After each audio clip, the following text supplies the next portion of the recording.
Fala, meus magrelos e minhas bombadas. Eu sou o Magrelo Bombado e hoje nós vamos meditar aqui na palavra do Senhor e a gente vai meditar Filipenses capítulo 2. Filipenses capítulo 2, do versículo 1 ao 4. Vai ser uma breve meditação porque é o que vai dar para fazer agora, né? A casa tá cheia de gente e eu não quero fazer um vídeo muito longo. Mas nessa breve meditação vamos tentar nos aproximar mais da palavra, né? Vamos nos encher do Espírito Santo. Senhor, nesse momento eu vou fazer uma meditação aqui, Pai, na Tua palavra, para espalhar o Teu Evangelho, pela honra e glória do Teu santo nome. Peço que nada nos atrapalhe, que nada nos distraia nesse momento e que essa meditação possa chegar até alguém, eu não sei, mas que o Espírito Santo possa agir através dessa palavra, através desse vídeo. É o que eu te peço em nome de Jesus. Amém. Bom, Filipenses capítulo 2, a palavra diz bem assim: exortação ao amor fraternal e à humildade. Se há, pois, alguma exortação em Cristo, alguma consolação de amor, alguma comunhão do Espírito, se há entranhados afetos e misericórdias, contemplai a minha alegria, de modo que penseis a mesma coisa, tenhais o mesmo amor, sejais unidos de alma, tendo o mesmo sentimento. Nada façais por partidarismo ou vangloria, mas por humildade, considerando cada um os outros superiores a si mesmo. Não tenha cada um em vista o que é propriamente seu, senão também cada qual o que é dos outros. Basicamente, nós não devemos ser egoístas.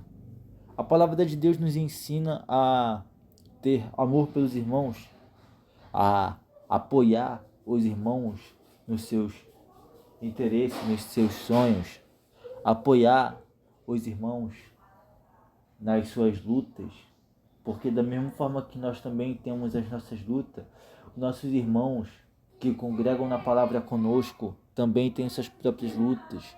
E é isso que é o Evangelho. Não é a pessoa ficar sozinha, é a gente se ajudar, é um chegar para o outro e falar da palavra, ajudar na dificuldade. É um chegar para o outro que está em pecado e ajudar a pessoa que está em pecado. Tá que no início é difícil, porque no início é fácil chegar para a pessoa e dizer: Jesus te ama, Jesus te ama. Ficar dizendo direto: Jesus te ama. Mas quando se tem a experiência nesses assuntos, é tu chegar para a pessoa e levar a verdadeira palavra para ela. Nem precisa ser apenas a palavra, embora a palavra tenha um poder muito grande, mas também pode ser um testemunho de algo que tu viveu, um testemunho de um momento em que Deus mudou a tua vida. Então a gente tem que ter esse altruísmo, essa humanidade pelos nossos irmãos, né? Pelos nossos irmãos. Bom, como foi bem curtinho, vamos continuar aqui do versículo 5 em diante. O exemplo de Cristo na humilhação. Tende em vós o mesmo sentimento que houve também em Cristo Jesus, pois ele, subsistindo em forma de Deus, não julgou como usurpação a ser igual a Deus. Antes, a si mesmo se esvaziou, assumindo a forma de servo, tornando-se em semelhança de homens e reconhecido em figura humana. A si mesmo se humilhou, tornando-se obediente até a morte e morte de cruz. Pelo que também Deus o exaltou de sobremaneira e lhe deu o nome que está acima de todo nome, para que o nome de Jesus se dobre todo o joelho nos céus e na terra e debaixo da terra, e toda língua confesse que Jesus Cristo é o Senhor, para a glória de Deus Pai. Bom, Jesus ele se esvaziou. Agora não!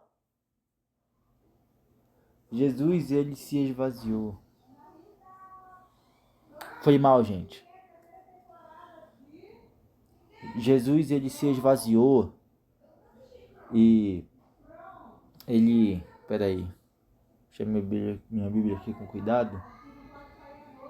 Acho que tá certo. Foi mal aí, gente. Por isso que eu não... que a minha frequência de vídeo é ruim. Por causa de coisas assim. Mas continuando. Jesus, ele é Deus, mas ele sofreu as mesmas tentações que a gente, os mesmos sentimentos, né? Ele passou raiva, ele passou tristeza, ele foi tentado. Ele não pecou, mas ele foi tentado. Jesus, ele é 100% Deus, mas ele também é 100% homem. Jesus, ele teve vários momentos de humanidade na Bíblia. Jesus, ele sabia desde o começo que ia morrer. Só que um dia antes disso acontecer, a Bíblia diz em Lucas, que Jesus ele suou sangue. Não no sentido literal da palavra. Ele literalmente suou sangue. Porque ele estava com medo, ele estava estressado, ele estava sofrendo antecipadamente, porque o dia da morte dele seria no dia seguinte. Isso só prova ainda mais a humanidade de Jesus. Jesus é tão humano quanto ele é Deus. Jesus ele sofreu, cara. Jesus ele sofreu mais que todo mundo, porque além dele ter sofrido fisicamente, com chicotes, crucificado, com a coroa de espinho na cabeça dele, Jesus ele teve um sofrimento ainda pior, a ira de Deus. A ira de Deus. A ira de Deus que estava sendo apontada para nós foi tudo apontada para Jesus. O pior sofrimento que Jesus teve foi esse. A separação completa da presença de Deus. Quando Deus olhou para a cruz, ele não viu mais o seu filho. Ele não viu o seu filho lá. Para Deus, Jesus não estava mais lá. O que foi que Deus viu? Todo o pecado do mundo reunido num só lugar, num só corpo. E Deus, sendo santo, Deus ele é tão santo que quando ele vê o pecado, ele quer destruir o pecado. Porque o pecado não faz parte da natureza de Deus. Então, com o corpo de Jesus, espiritualmente, tendo se tornado pecado, Jesus tendo se tornado o próprio pecado na cruz, ele sofreu a ira de Deus e morreu. Agora, se tem uma coisa que deve ser muito horrível, seria a ira de Deus. Deve ser muito horrível sofrer a ira de Deus. E sinceramente eu nem quero saber como é sofrer a ira de Deus. Só sei que deve ser uma coisa muito horrível, né, mano? Porque a gente tá falando do próprio Deus, onipotente, poderoso, o fogo consumidor. Então Jesus, ele se compadeceu da gente. Se tem alguém que entende melhor o sofrimento do ser humano, é Jesus. Ele assumiu a forma humana. Por que Jesus assumiu uma forma humana? Porque eu acredito que como Deus ele não poderia morrer. E Jesus ele teria que morrer para que salvasse a gente. Segundo, Jesus precisava se identificar conosco. E ele se identifica perfeitamente com a gente. Porque assim como nós, Jesus é humano, ele se tornou humano, ele passou pelas dores humanas. Então, Jesus ele sabe, ele entende melhor do que ninguém o problema e a tentação de cada um aqui. E ainda tem gente que diz que Jesus é injusto, que ele não entende, que Jesus é rígido demais, que Jesus é radical demais. Mas Jesus, ele sofreu mais do que todo mundo aqui. Jesus, ele sofreu mais do que todo mundo aqui. Um dia desses eu vi uma mulher reclamando da vida, murmurando da vida, dizendo que a vida dela era tão ruim que foi pior do que a crucificação de Cristo. Mas, meu amigo, pessoas que falam isso não sabem nada. Pessoas que falam isso não conhecem a ideia, o conceito da ira de Deus.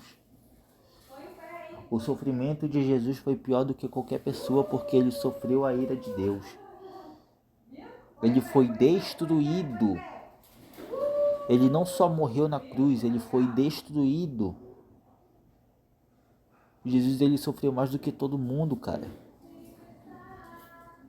Bom, e com isso a gente conclui que Jesus, ele, primeiramente, é misericordioso. Segundamente, ele entende as nossas dores, porém, não vai querendo ficar brincando com ele, desprezando ele, zombando de Jesus. Ah, eu vou zombar de Jesus porque no final ele me entende. Não. A Bíblia diz, de Deus não se zomba. Com Deus não se brinca. Jesus, ele perdoa sim, mas não queira brincar com a graça. Não queira. E eu nem estou falando daqueles que estão viciados no pecado. Daqueles que querem sair do pecado, mas não conseguem. Eu estou falando daqueles que realmente desprezam a palavra e escolhem deliberadamente viver uma vida de pecado, só porque não concordam com Jesus. Bom, esse foi o vídeo. Eu espero que vocês tenham gostado. Fiquem com Deus e um abraço do Magrelo.